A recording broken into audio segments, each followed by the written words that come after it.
కాదు పైగా కదా. కొన్ని సామాజిక వర్గాల డామినేషన్లో సినిమా రంగం ఉంటుందని అంటూ ఉంటారు.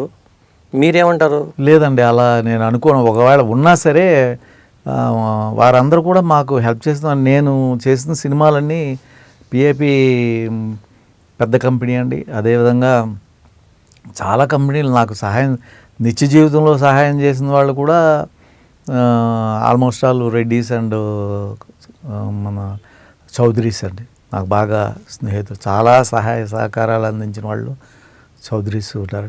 అలాగే నాగేశ్వరరావు సినిమా 3-4 ఈ నాగేశ్వరరావు గురించి, రామారావు గురించి కొంచెము కాంట్రవర్సీ మాట్లాడిన యంగ్ స్టేజ్లో మళ్ళీ మాట్లాడాల్సి వచ్చింది. మీరు అంటే అడగటం వల్ల, ఇప్పుడు మీరు అడిగినట్టు ఏదో అడిగి ఉంటారండి. అలా అడిగినప్పుడు నాకు అనిపించి చెప్పుంటాను.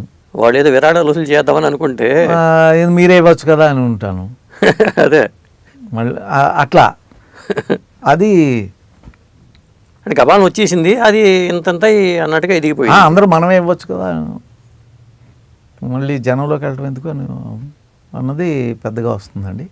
కాకపోతే నాగేశ్వరరావు వారు పట్టింపు చేసుకోలేదు. ఎందుకంటే నేను తర్వాత వారితో సంగీత సామ్రాట్ అండి, అమరజీవి అండి, ఇటువంటి సినిమాలు నేను చేశాను అంటే ఒప్పుకునేవారు కాదు కదా. అంతేగా. మరి ఎన్టీఆర్ గారితో చేశారా మీరు? చేయలేదండి. రామారావుని సీఎం అయిన తర్వాత ఒకసారి నేనే వెళ్ళి కలవటం జరిగింది. ఏమన్నారు? చాలా బాగా, అప్పటికే నేను ఈ స్టేట్మెంట్లు అవి ఇవి వస్తుంది. అదే కాకుండా రామారావు పార్టీ పెట్టినప్పుడు నేను వెస్ట్ గోదావరి చాలా చోట్లకి వెళ్ళానండి, ప్రచారం చేయటానికి వెళ్ళాను.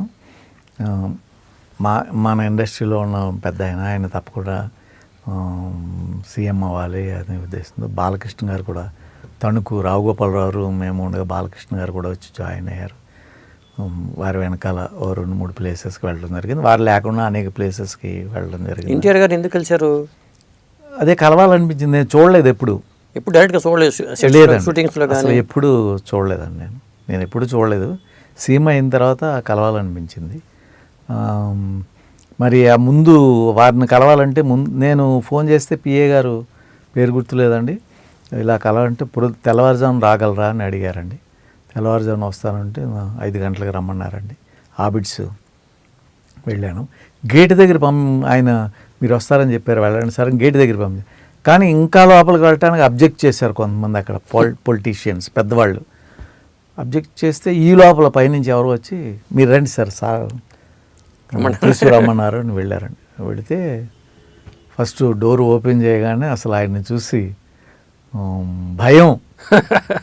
అంటే మనం ఏదో అన్నామని కాదండి, అసలు ఆ విగ్రహం, ఆయన హోందాతనది ఏమంటారో ఏంటో అనుకున్నాం. కానీ ఆయన రండి బ్రదర్, రండి అని ఇలా తీసుకెళ్ళి అలా కూర్చోబెట్టి ఆయన కూర్చున్నారు. కూర్చుని ఏంటి అని, ఏమీ లేదండి, ఏదైనా మా వల్ల ఉపయోగం ఉందంటే పార్టీకి ఏదైనా మేము కూడా చేస్తాం, అవసరం అయితే పిలుస్తాంలేండి. అట్లాగే సార్ చూద్దామని వచ్చాను, చాలా సంతోషం, మంచిది బ్రదర్ అన్న, ఇంకా హగ్ ఇచ్చాను. ఎంతసేపు ఉన్నారు అక్కడ? 5 minutes ఉంటా. 5 minutes అంతే. అప్పటికే మీకు చాలామంది, నాదేళ్ల భాస్కర్ గారు, బెజవాడ ఆయన పెద్ద ఆయన పేరు ఆయన, అందరూ 15-20 మంది ఉన్నారండి మినిస్టర్స్. అట్లాగా వారే లోపలికి కొంచెం వెళ్ళటానికి ఈయన వచ్చాడండి అని అనుకునే లోపల, అంటే నేను ఫోన్ చేశాను నన్ను రమ్మన్నారు అని తెలియదు కదా వారికి.